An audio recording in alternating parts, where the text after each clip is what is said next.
Test, test, check 1, 2. You know you need unique New York. You know you need unique New York. Does that sound all right? Ah, that's better. You can always tell something's missing when you get isolated results. Like AI that's only right for one of your systems. Get AI that can work across your data and applications. Learn more at IBM.com. The AI built for business. IBM. Whatever the occasion, effortless elegance is right this way. Because Hilton brings you new ways to stay courtesy of the Nomad London. And it doesn't stop at award-winning dining in a space draped in velvet and illuminated by vintage chandeliers. No, this day goes beyond with unparalleled personalized service and attentive hospitality. Oh, and did we mention the Nomad London can be booked using your Hilton Honors points at Hilton.com? Hilton, for the stay. Finding a new job is stressful. But with Indeed, it doesn't have to be. Just fill out your Indeed profile with your skills, experience, and desired salary. The more you fill out, the better your matches will be. And hearing from hiring managers will be 2 times more likely. Relax. That's your Indeed profile sending opportunities your way. Indeed, the world can work better. Mega is an improvised satire from the staff of a fictional megachurch. We are here, the Lord, we are here, and we're ready to podcast. Hiya, I'm Halle Levant, and this is Mega, coming to you from Twin Hills Community Church, where every single week we're giving our mega church a tiny family feel. And per usual, I'm joined by my co-host. He's the youth pastor for our high school ministry called Climax. Please welcome your friend of mine, Gray Haas. Halle, it is 2025 and Jesus is alive. And it's a quarter through the cinch, and man, he is a mensch. I can call Jesus a mensch because he was Jewish until, he started the whole thing. And then I think he was a Christian. That's true. Jesus was such an American patriot that sometimes we forget he was in fact Jewish. That's right. Until, isn't that interesting, Halle, that Jesus was Jewish, but he was also sort of, the Jewish people flipped on him and turned him in. So then once they flipped, wouldn't you say Jesus was Christian after the crucifixion? It is interesting to think about if you think about it. You know what? This is another example of what I always say, which is that being a faith-based person is intellectually rigorous. And, I love to get into these things. I love it. We were recently talking about how, if you witness to an actor and, they're in character and they get saved, are they saved, or is it just one of their characters that's saved? Like when a tree falls in the woods and nobody hears it. Right. It's a good question. Did Jesus, when he died on the cross, because he was 100% human and 100% God, did he save himself? See, these are really cool questions. And I'm so glad to be here with you today, Gray. We're recording live on YouTube, and we're going to be improvising based on the suggestions of all of our members. That is who right, are here with Halle. us in the chat. And we have so many great suggestions today. And I just love how we can get into these awesome topical conversations that really have a lot of impact in people's faith journeys. I will tell you what, speaking of faith journeys, I have heard from several Climax kids that you have started writing your own devotional that is going to be available in Christian bookstores everywhere, that's going to keep teens on the straight and on the narrow. Well, speaking of faith journeys, and I don't like to name names, but this was actually... No. Halle, 2 of my Climax teens who I don't like to name names, but Faith Journeys is one. Oh, I love Faith. And She's Slurp so cool. Silliman is the other one. These were 2 teens that were really stumbling. Even though one of their names is Faith Journeys, and I'm just like, hey, your name kind of says it all. And she goes, well, my dad started the store Journeys at the mall. Did you know that? I love the store Journeys. You can always get a good gift in there for a teen. At Journeys? If you have to buy something for a teen, you can find something in Journeys. Although, do they sometimes have dirty stuff in there? I don't know, I Halle. shouldn't be supporting them if they have dirty stuff. I just don't like the font. Do you ever get like a queasiness when you see a font that you just don't like? Yeah, it's like a graffiti font. Yeah, and I think it grieves the heart of God. I just don't like it. It gives me motion sickness when I see it. Anyway, so these two teens I just knew were really stumbling. So I started doing a new devotional. It's more of a pamphlet that was really directed at these two teens. Because if you think about it, and Jesus says this, when one sheep goes astray, or in this case two, I found them smoking clove cigarettes out behind the Porta-Johns the Winterfest. Oh, no. I said, I am going to tailor a pamphlet just to these two teens. And in so doing, I will bring other teens back into the fold. Awesome. And it has been so great that they've responded to it. It's so cool that was the inspiration for you to start a brand new devotional that's going to help a lot more teens than just, Faith Journeys and Slab Solo or what. Slurb Silliman is his name. And, Slurb is a tough one. I mean, Faith Journeys. Well, Slurb is his nickname. It's short. It's a short for Slurbathy is his full name, but I just can't say it. Well, I'm friends with Faith Journey's mom, Pamela Journey, and I think both Pamela and Barbara Lord is in my book club, and she named her child Gladly Lord, which is, as you know, and so now you've got both Gladly Lord and Faith Journeys in Climax with you, and I think those are like two of the coolest names. I mean, I think we should be displaying our faith in the names of our children, on the logos on our T-shirts. It does not trivialize your faith to slap it on a hoodie. It's getting the word out there. Well, the cool thing about this pamphlet, Halle, just to bring it back to that, is that, with teens that go astray, this pamphlet devotional, it's also just a QR-based pamphlet that they can scan onto their phone, is called We Are His Sheeple. And I think that term sometimes is really, taken to be a bad thing, sheeple. But I'm like, hey, we are his flock, and we are his sheeple ultimately. And when it comes to Climax, I'm kind of the shepherd. And so it just kind of uses a lot of sheep-based analogies and metaphors to bring them back into the fold, aka flock. I think sheeple is an awesome way it's an economy of words. You know what I mean? It's like when you say Benifer, you're saving yourself a lot of explaining. We know who that is. We know they're divorced again. Are they really? I think so. Really? And she even removed his tat. Really? So this one might take. And I've never really been interested in that whole celebrity couple thing, although I was interested in whatever she was doing, because I feel like she's kind of Benjamin Buttoning in a way, don't you think? For sure. In terms of her look and her age. And she's adding muscle mass in a way that most ladies in the 70s just can't do. How old is she? Oh, I think she is in her 70s, and she's still climbing up on a pole and able to put herself like a flag that's blowing in the wind off to the side of a pole, which has to take some muscle mass. I mean... Yeah, she looks great.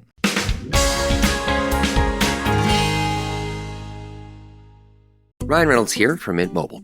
I don't know if you knew this, but anyone can get the same premium wireless for $15 a month plan that I've been enjoying. It's not just for celebrities. So do like I did and have one of your assistants switch you to Mint Mobile today.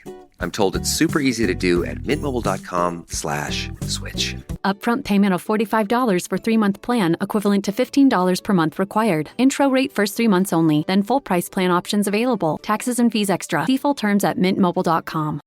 Are you still quoting 30-year-old movies? Have you said cool beans in the past 90 days? Do you think Discover isn't widely accepted? If this sounds like you, you're stuck in the past. Discover is accepted at 99% of places that take credit cards nationwide. And every time you make a purchase with your card, you automatically earn cash back. Welcome to the now. It pays to Discover. Learn more at discover.com/credit card, based on the February 2024 Nielsen report.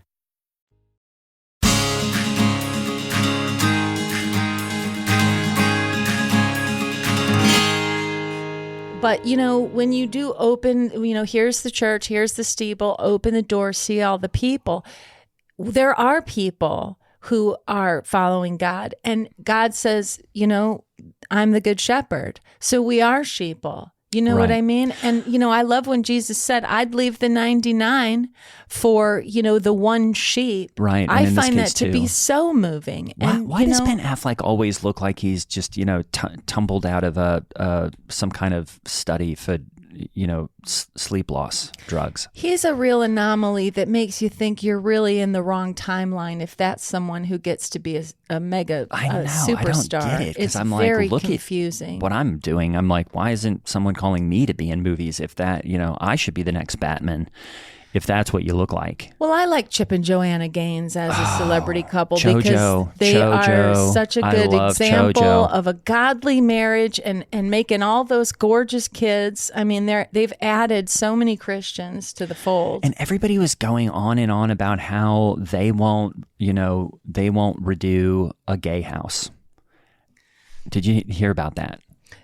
A gay house, like if the house is gay? No, that if a gay lives in a house, they won't redo it. Oh, they're not going to redo a gay person's house. Right. Yeah, I think they've been very clear about that by only ever having straight couples on. And you know what happened? They got blessed for doing that. They got a Magnolia magazine. They got a whole town in Texas given to them for free. They've got a TV station, a media empire that honors God. Yeah. So you know what? When you don't platform this kind of lifestyle, then God rains His blessings on you, and that's also part of my pamphlet. Speaking of Texas, I just feel so proud of the current series that we're in on the weekend services. Steve kicked off a new series called Jesus, American Patriot, and he talks about how, though Jesus was never in America, because I guess technically it wasn't even established as a country yet when Jesus was alive in human form. But of course, Jesus was alive, still in the Trinity, kicking it, in the throne room and everything.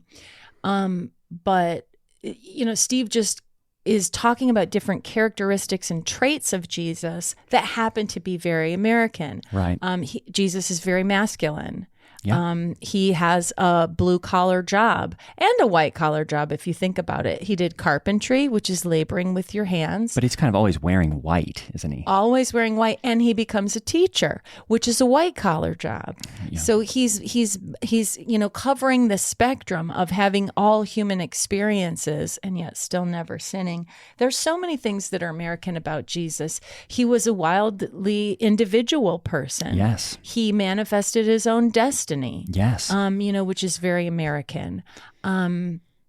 He was exceptional, as all Americans, are exceptional. Yeah. We are the exceptions to, the rule. The rule. And we're the rule breakers. If we don't like a rule, we change the rule so that we can, break it or, we break it to make it. Yeah. We break it to make it. When we as a country have territories and when we colonize, it's a good thing. Like other countries, when they do that, the way these other countries treat each other is despicable, frankly. I think it might also be okay when England colonizes and has territories because they do it on The Crown, and it looks really cool. And I think Crown, the TV show. Mm-hmm, oh, you like that? Well, I see it from time to time. Yeah, it's kind of like watching, when they would roll in a video screen into your history class and you would get to watch a movie in history. That's what The Crown feels like. It's like, am I getting credit for this? Am I getting a history credit for this? Yeah, it's just like sometimes, and I know, I'm not sure if I've mentioned it before, but my friend Clay Mason Bannerman, he just got really into that, and I was always just like, is that a screensaver? I thought it was just the screensaver on the TV. That's how boring it is. Oh, really? And, yes. And then he would be like, no, this is The Crown. And I was like, okay, well, I'm going for a run. Well, that's how they do things in England. They even have, the guards when you go to Buckingham, the guards can't move, and you're allowed as an American, you're allowed to jump in their face, tell them jokes, try to act like you're going to punch them really close to their face. You can yell obnoxious things right in their ears and they'll never move. Halle, so though, fun. I saw an amazing TikTok about this. And just to show you and prove the power of God is always at work, there was this awesome, supercut of a bunch of people messing with those guys with, the tall hats and the red. They wouldn't move. And then guess what? What? This young lady, she just comes up and she doesn't do anything. She just kneels and starts praying. Awesome. And you know what that God did? He joined her. Oh, he got down on his knees? He absolutely did.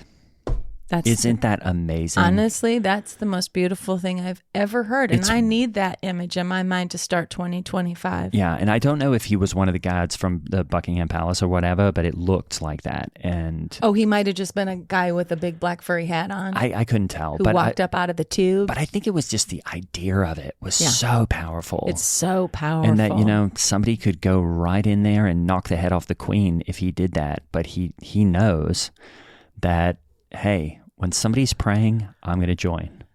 That is the power of prayer. I always tell my kids that prayer is powerful and it works. And they always say, why don't we pray for amputees then if it works? And I just, Well, there's other things to pray for right now. Well, now when they sass back at me like that, I just have to take away their YouTube.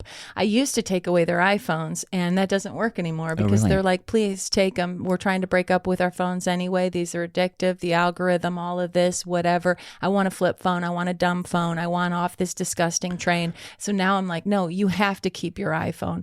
But the only retribution I have now is taking away YouTube, which is really hard to do because they can access it from almost anywhere, and I'm trying to block it and all that. I had to get my handyman Dick Epps. I'm sorry, what did you just say, Halle?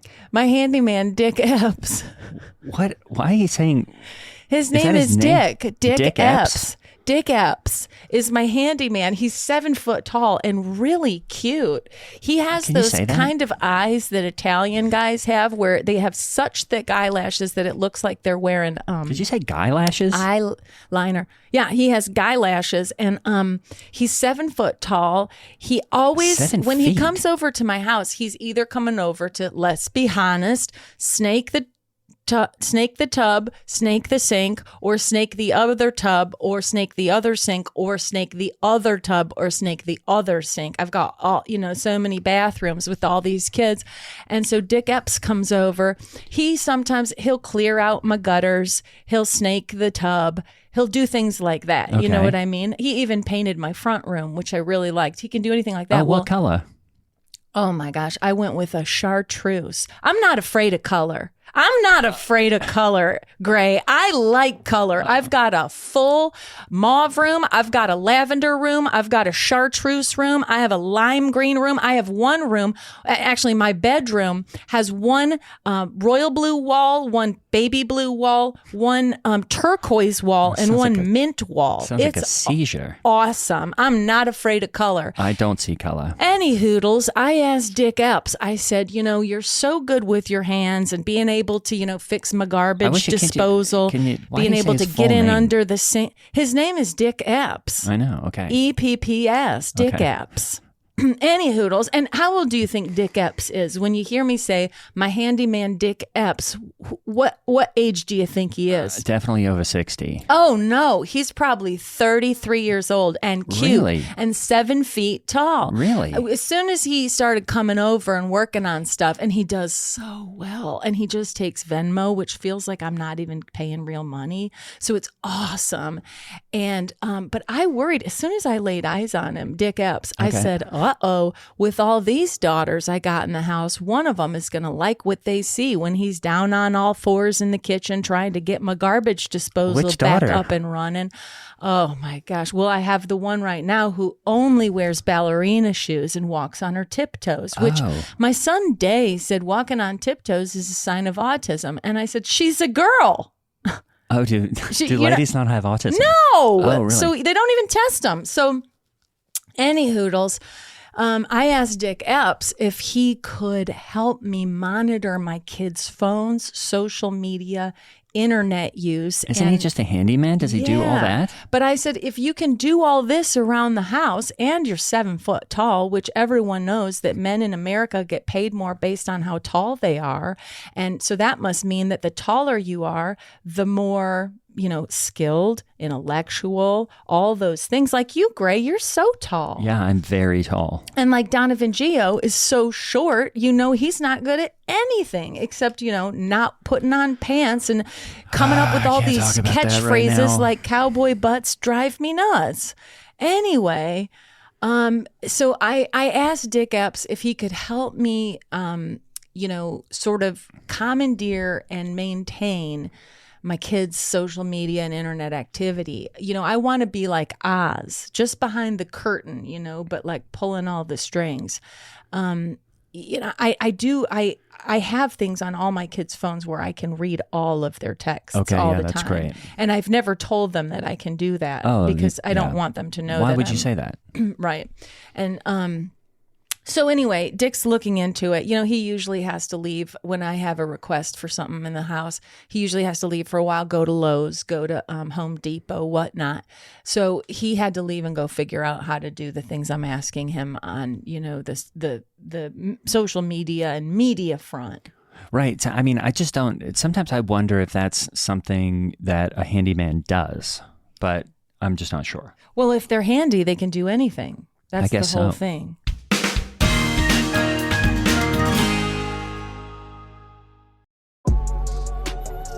Vitamin Water Zero Sugar has great taste, zero BS, and obviously zero sugar. For those with zero room in their calendar, zero patience for slow walkers, those who get 0 hours of sleep on a Saturday night, have zero filter, zero given, and zero interest in grabbing a plain, boring water. Grab a delicious Vitamin Water Zero Sugar today. McCrispy strips are now at McDonald's. I hope you're ready for the most dippable chicken in McDonald's history. Dip it in all the sauces. Dip it in that hot sauce in your bag. Dip it in your McFlurry. Your dip is your business. McCrispy strips at McDonald's.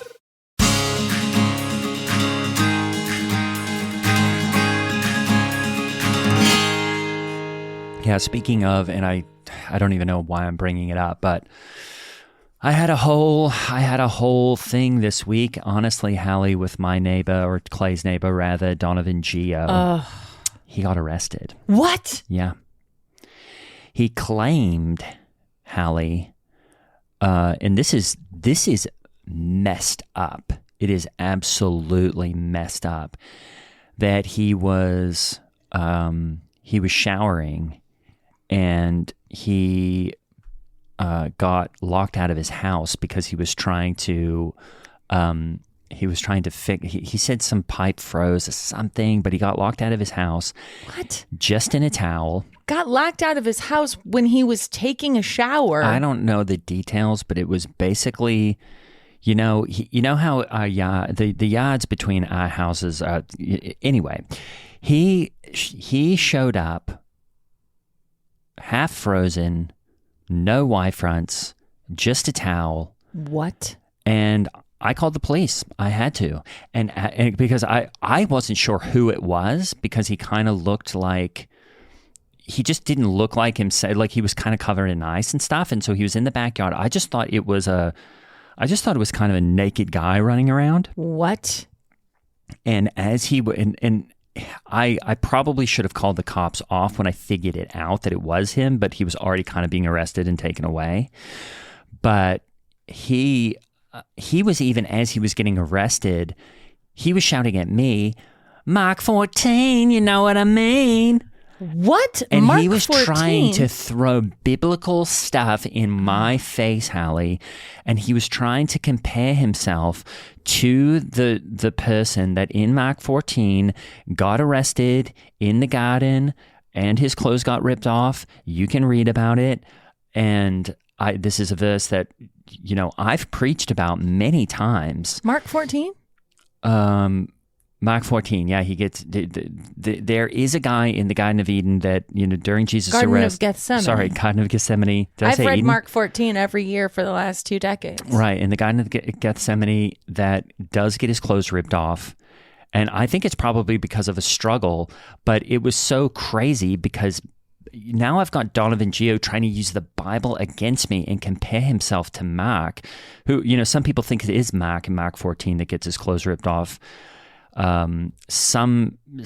are other interpretations of it, but I just couldn't believe it, Halle. And I'm like, what are you doing behind my house, soaking wet, with a towel on?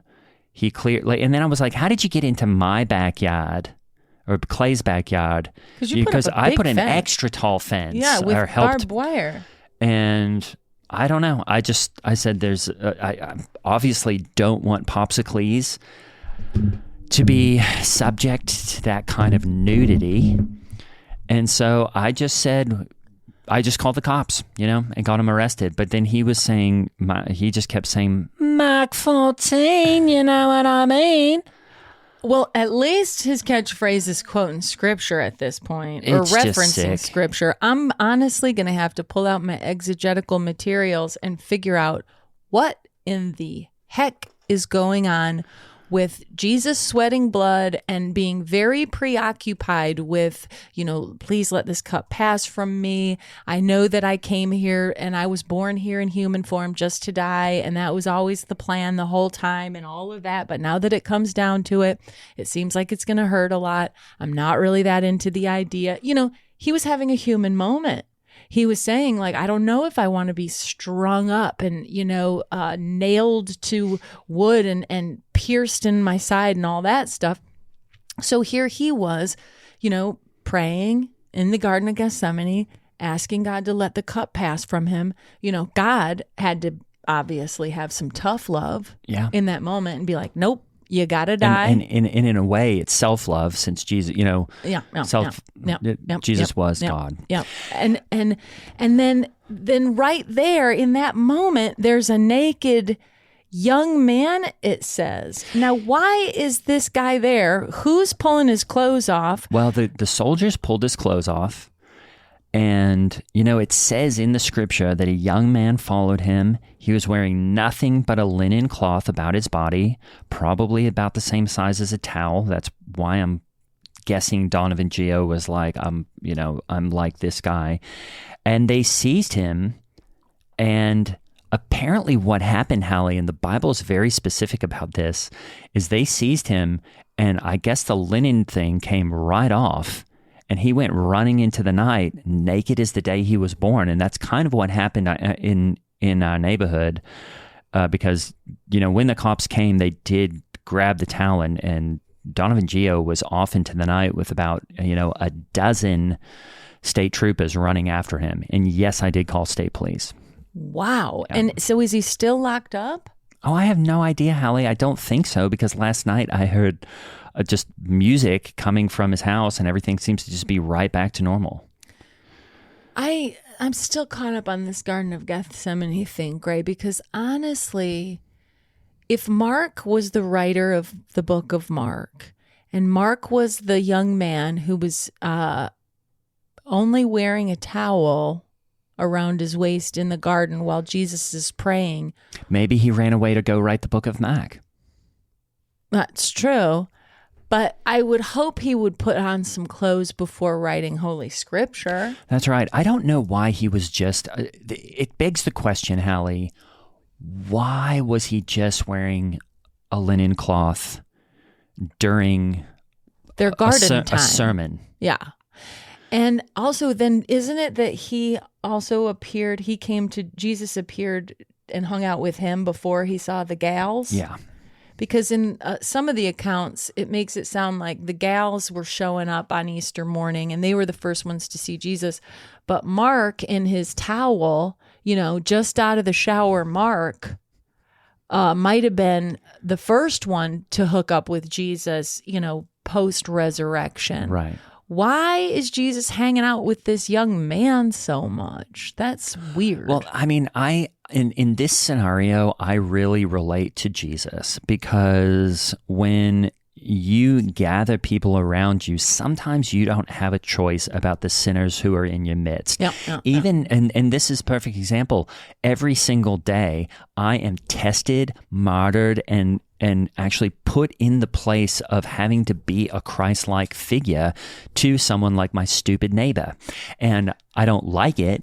I don't like him. I guess I have to say I do love him, but he's a bit annoying. And sometimes I bet even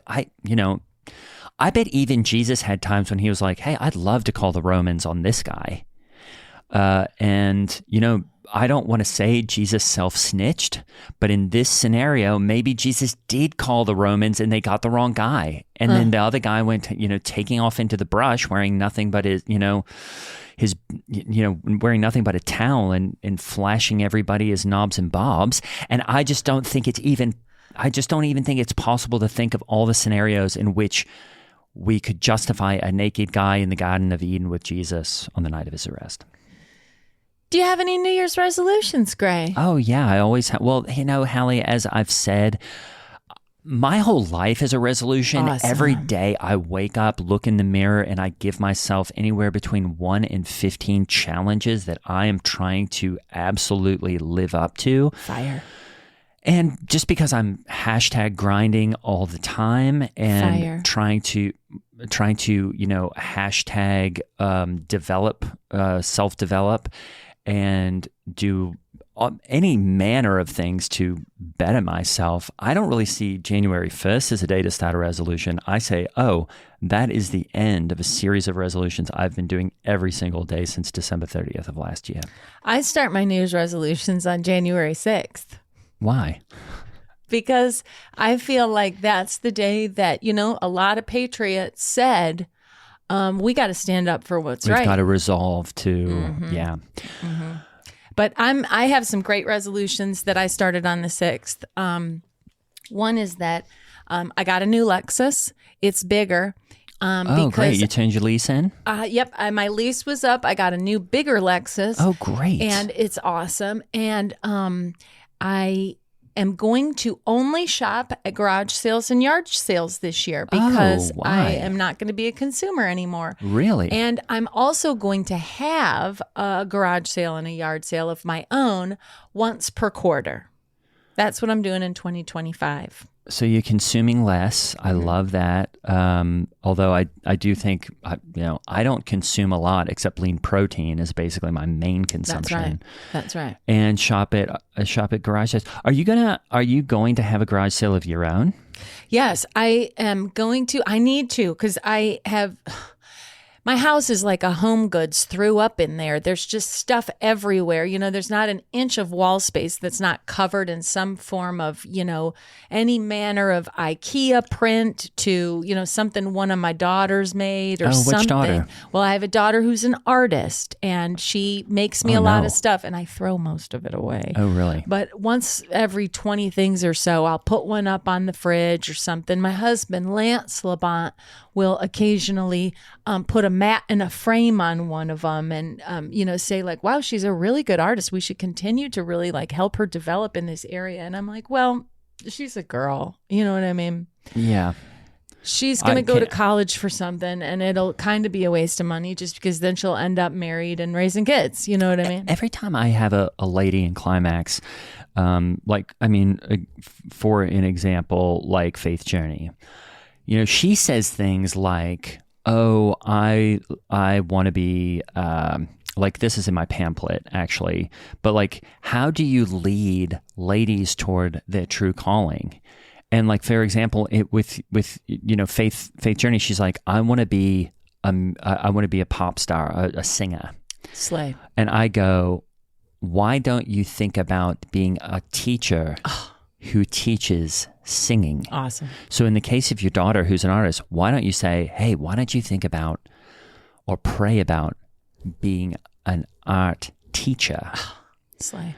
And why do you keep saying that, Halle? You keep saying fire and slay, and it just, honestly, it doesn't, I don't understand. Well, Was because this one of your my kids resolutions? told me that saying cool makes me sound like a boomer. Oh, so now you have to say fire and slay? Yeah. Yeah, but it just doesn't sound right coming out of your mouth. But that's what the kids say. Well, that's Right. what they were saying about 10 years ago. Right. But I'd really, of course you can say whatever you want, but in this case, I'm going to tell you to stop saying that. Okay. Anyway, so that's what I would lead your daughter to, is being a teacher of art. That's Just so add cool. teacher to whatever the lady's interest is. Because teachers, everyone knows that teachers are doing a thankless job and getting paid peanuts to do it. And, then we further insult them by saying, those who can't do, teach. You know what I mean? Right. That just really kind of puts teachers in their place, and I lets love them that. know what society thinks of them. Because guess what, everybody? We live in capitalism. And, unless you're a billionaire at the top, you're going to get mocked, It's true. you know. Halle, I did want to bring up maybe the biggest news of the week, and that is the drones. The drones, everybody. Have you been seeing these drones on They campus? have been everywhere, and it's just really interesting because I know exactly what they are. I think Steve has talked about exactly what they are, and then you go on the internet and everyone's like, it's aliens. Yep, and I'm yep. Guess what, guys? There's no aliens in the Bible, and so we can go ahead and mark that one out. In the creation story, God did not create aliens. Maybe you could lump aliens in with when he created the firmament, whatever that is. But I don't think there is really any biblical proof of aliens. Now, these drones, what are they? If you notice where the drones are, they're always over large, influential church complexes, every single sighting. So let's go ahead and follow that logic. Who would want the information that is going on at mega churches? Is it China? Possibly. Is it somebody that's trying to undercut the work of God? Definitely. Is it a bunch of Unitarians? That's also very possible because I think they believe in aliens anyway. So I'm just looking toward either enemies of the church or even other churches that could be a bit jealous of what we're doing with our awesome programming here. And so that is essentially where my focus is right now. Yeah. And I know a bunch of people in the church that do have, their concealed carry permits or whatever. They are on patrol now. And every now and then you'll see somebody just like in the parking lot shooting a gun at the sky. And I'm like, thank you. Yeah. I'll tell you what, the Bible does have very clear evidence that there are no aliens. Very clear. Because, hey, we learned everything that God created in the entire cosmos in 7 days, actually in 6, because on 7, he reclined and got some R&R. Now, we know that he started out with light and darkness, Right. which was before he even created the sun. So maybe he just created the ideas of light and darkness. So that became an Right. idea, day and night, and then later he came up with the idea for the sun. Right. Maybe the sun, when he made it, wasn't light. And it told us on what day he made the fowl of the air, the fish of the sea, the beasts of the land, the humans. We know everything that he made. We know that he made the sun. We know that he made the stars. Yep. And we know that the sun is not a star, which some people try to say. But I mean, God no, would have it's the known that in sun. the Bible. Yeah. We know that he made the moon, not that it was a rock that got pulled into the Earth's gravitational pull. No, he made a body of light in the sky. The Bible says that the moon is a source of light. Yep. Science will try to tell you that it's just reflecting the sun's light. Well, science is boring. Sorry, God said that the moon is generating its own light. But what am I not hearing in there, Halle? Aliens. I don't even hear the word, and I don't even know any. Like, we know that there's angels, there's demons, there's giants, and those are the types of things that happen in the Bible and that are awesome. Why do you need to create something that doesn't make any sense? There's only one kind of alien, and they're the aliens that my Fox and Friends frankly, I consider the people on Fox and Friends to be my friends. On Fox, they tell us that aliens are attacking our borders and all that, and taking our jobs and whatnot. And those are the only aliens that exist, y'all. I'm real sorry to say. And so what makes you an alien? Not having a birth certificate that has the United States seal and stamp on it. You got to have your footprint, your handprint, and a United States thing. Otherwise, guess what? You're an alien. Right. So those are the only aliens that exist. And Steve said very clearly from the pulpit, he said that, those are not drones. Those are airplanes and those are stars. And if you can't tell the difference between a star and an airplane, you need to get your head checked. And if you think those are alien ships, well, other people are saying, but these drones are the size of cars. These are massive drones. Oh, I know. But like, if you look at the budgets at some of these churches, I'm sure that they have put money into drones that are the size of cars. Oh, I mean, we have a drone the size of a car. Yeah, we have. Have you ever been to the drone where? We kind of have like a hangar, like almost like an airplane hangar that's out in the back lot by the pole barn on our campus here, and it's a big hangar that's filled with massive drones that the church just has to use for regular church activities. Oh, I used a drone for a sermon last year. Do you remember this, Halle? Yes, it was an awesome representation of God's love. I just had a drone. I went out in the field. I had all the teens, gathered there, and we did this awesome drone shot for the cold open of a climax message that I gave, where the drone was hovering right over my head, and then I looked up at the camera, and that's when I was singing, 'cause I'm free, and then the drone went straight up. And I'm just holding the note. Awesome. And there was some issue because, a lot of times they couldn't get the drone going up fast enough. And I'm like, guys, I can't hold this note that long to get the shot. I think you can. But, and all the teens would, because I'm free.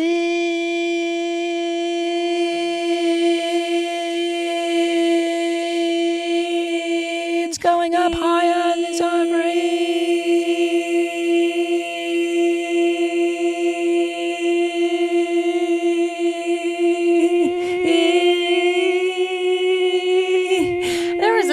Change in that drum.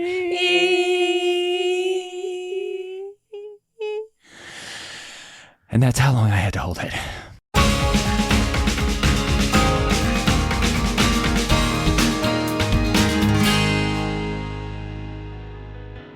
I'm Holly Laurent playing Hallie Labont, and Grey Haas was played by Greg Hess. Follow us and Mega the Podcast on Twitter and Instagram. And if you really want to get out of hell free card, support us on Patreon. The link is in the show notes.